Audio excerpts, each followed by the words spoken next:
Okay, we can hear you, Quran. we can hear you. Assalamu alaikum. Salam. Walaikum salam. Right, you want to state your name, where you're from, and state your question as well, please. Yeah, no, I just I'm from Germany. I used to be a full-on Quranist, and over the last maybe 8 months or so, I've been falling more and more out of Quranism, where I would consider myself a traditional Muslim now, although I'm still like learning about traditional Islam, and I'm still not.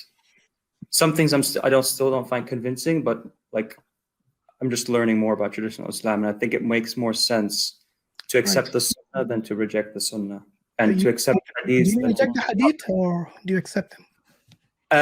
So I don't. I think they should go through some principles of fiqh and certain methodologies, rather than like, you know, akhi, here's a hadith, you know, like, No, you know what I mean? You mean the Sahih Hadith, you know, the Mutawatir Hadith. Do you reject the Mutawatir Hadith? Yeah, like a mutawatir hadith, we can accept that. And if it's like a mashhur hadith, which is clarification. I'm sorry. So principles of fiqh and principle of hadith are two different ulum. So let's just keep that clear. So you're saying I'm saying ulum of hadith, right? Right. I'm not speaking about the principles of hadith verification. I'm speaking about the principles of fiqh when it comes to deriving rulings. And then, of course, I mean, to derive rulings, you would look at the Quran, you would look at the hadith, you would look at the amal, you know? Of course. So you understand, I mean, in the principles of hadith, ulum al-hadith, and there are many ulum, but one of them being mustalah, the science of grading and classification of hadith, have to only do with checking what's reliable or not. And then in usul al-fiqh, you would take those, and then, you know, different madahib and different things will then take those and derive ahkam from them, right? Right, so, exactly. So that the second, that's what I'm talking about, the second one you mentioned. So you do agree that a hadith, a sahih hadith, authentically reliable hadith, are a source of guidance in Islam, right? Yes, in as a principle, on principle, okay. But not necessarily any given one. Not necessarily any given hadith, take a rule. It's not my job and your job to derive fiqh, right? Like, we're not fuqaha here, right? We're inshallah tullab ilm at best.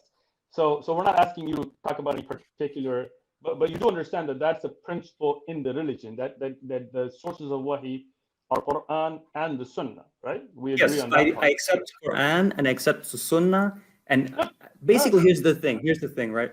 If I were to live at the time of the Prophet sallallahu alaihi wasallam, I would simply accept what he said. If he said, go pray 20 times a day, this is the religion, okay, fine. If he said, go pray this many rakah, fine, we accept this. This is the source of everything goes to the messenger's mouth. Everything, this is the Quran and the Sunnah, both the messenger's mouth and actions. But you understand that the Islam was not just for the time of the Prophet sallallahu alaihi wasallam. Exactly, I agree. Allah subhanahu wa ta'ala, through his hikmah, through his wisdom, he preserved the Quran and he preserved the Sunnah in different ways. I mean, I'm not saying the exact same way, but in different ways. So that even till today, we can very reliably tell you what the Prophet ﷺ said and did, right? Those ahadith that are da'if or mawdu' or matruk or mu'dal and all those kinds of things, we can put those aside. I mean, those are weakened, and the ulama of hadith saw the weakness in them. But those ahadith that are, for example, mutawatir, and then other than mutawatir, under ahadith, we also have sahih ahadith, even under gharib hadith, like innama al-a'mal bin-niyat, which we, in principles of usul. That one's mutawatir. I'm sorry? That one's mutawatir, no? No. Innama al-a'mal bin-niyat is not mutawatir. Have you studied hadith? It's not the sciences of hadith. I've been. No, so I'll tell you what. It looks like you're going in the right direction. If you go to the website or the YouTube channel Masjid Rabat, we have a series on the science of hadith. Okay. And they're all free. There's an intro one. It's called I think it's called the Science of Hadith Made Easy. And then there is like a more advanced one called Nukhbat al-Fikr, which is a sharh of Nukhbat al-Fikr. Nuzhat al-Nadar, which is a sharh of Nukhbat al-Fikr.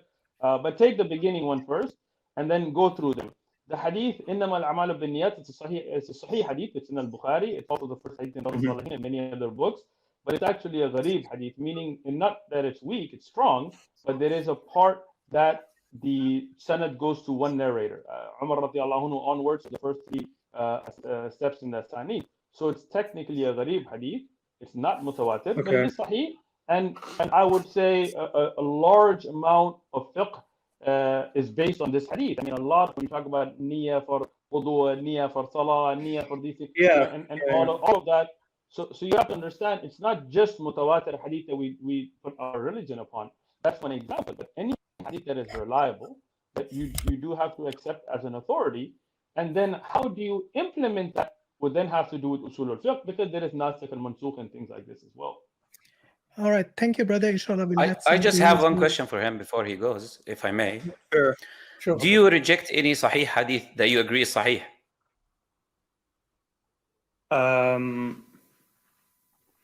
If there's a gross contradiction with the Quran, then maybe it would have to be either rejected or have to be interpreted in light of what's got some classical scholars said, or other hadiths. But if there's a gross contradiction with the Quran, I personally, I don't feel like I would do something that would be in contradiction to that. Yeah. In order for a hadith to be sahih, it cannot contradict the Quran. You can say seemingly contradict the Quran, but there is no hadith that we accept as sahih that actually contradicts the Quran. That's why I'm asking you, do you have an example in mind of a hadith that we believe is sahih that you reject? I do. Yeah, that's what I'm trying to get to. So what is that hadith? Can you give me an example? Whoso changes his religion, kill him. Okay. Now we reach the key point. The key point is the brother here is not rejecting a hadith, but the brother has an issue with certain ahadith, therefore he's rejecting some of them. So let me ask you that question. Brother Muhammad, because there are people who are actually hadith rejectors. We have them in the background. If you have a certain question, I just recommend you, just the last thing I want to say is to go to someone of knowledge and ask him what is the explanation of the hadith. You think it contradicts, but we don't agree it contradicts, yeah? But as Brother Hashim said, there is people who are actually rejecting hadith, so we want to give them priority. Yeah. All right, thank you, brother.